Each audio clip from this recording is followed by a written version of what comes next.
Հարցը ուղղում եմ ներքին գործերի նախարարին։ Տիկին նախարար, լրահոսում նկատում ենք, որ կենսաչափական փաստաթղթերի համակարգում որոշակի զարգացումներ կան։ Կխնդրեմ ներկայացնել, թե ինչ փուլում ենք հիմա գտնվում եւ քաղաքացիներին երբ կհասնի այդ նոր որակի փաստաթղթերը։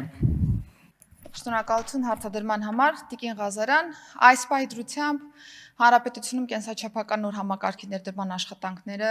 բավական ակտիվ փուլում են գտնվում։ Մենք արդեն իսկ հասցրել ենք վերջնականացնել Հանրապետությունում առաջիկայում գործող 23 տարածքային գրասենյակների տեղակայման վայրերը, որից երկուսը լինելու է Երևանում, առևտրի մեծ մոլերում, ինչը թույլ կտա նաև մշակութային փոփոխություն բերել հանրային ծառայությունների մատուցման ոլորտում։ Այս պայծրությամբ արդեն իսկ նույնականացման քարտերի, կենսաչափական նոր քարտերի դիզայնը վերջնական հաստատված է, անվտանգային բաղադրիչները եւս եւ մեծականակ տպագրության ենք ուղարկել նույնականացման քարտերը։ Ինչ վերաբերում է կենսաչափական անձնագրին, արդեն իսկ ավարտական փուլում են գտնում նաեւ դիզայնին վերաբերող աշխատանքների եւ առաջիկայում արդեն կհաստատենք նաեւ դիզայնի եւ կգնանք նորից մեծականակ տպագրության փուլ եւս։ Պիտի փաստեմ, որ բացի վիզուալ այս երկու փաստաթղթերի նկարագրից մենք նաեւ փոխել ենք ամբողջովին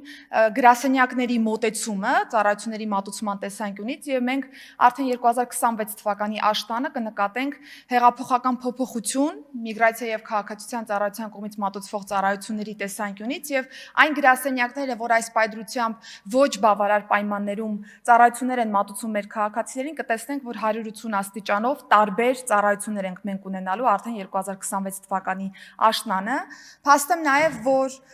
մեզ համար կարևոր է եղել նաեւ անվտանգային բաղադրիչը, այսինքն թե ինչպիսի ստանդարտով ենք նաեւ անձը հաստատող փաստաթղթերը մշակում եւ փաստեմ, որ ընդհանուր մենք համապատասխանեցրել ենք մեր չափորոշիչները առաջիկայում արդեն 2027 թվականին Եվրոպական միության կողմից հաստատվող նոր ստանդարտին, այսինքն առաջանցիկ նաեւ տեմպերին եւս համապատասխան ենք արել մեր բոլոր քայլերը։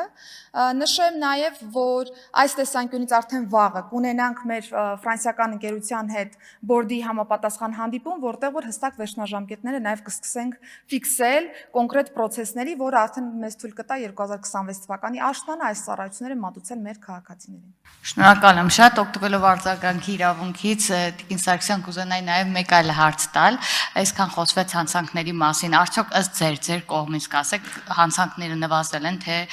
ըստ վիճակագրության ավելացել են։ Տիկին Ղազարյան, իրականում ոչ թե ըստ մեզ, այլ ըստ պաշտոնական եւ վավեր եւ մինչ այս պահ չվիճարկված վիճակագրության 2024 թվականի համեմատությամբ 2025 թվականին մենք ունեցել ենք հանցավորության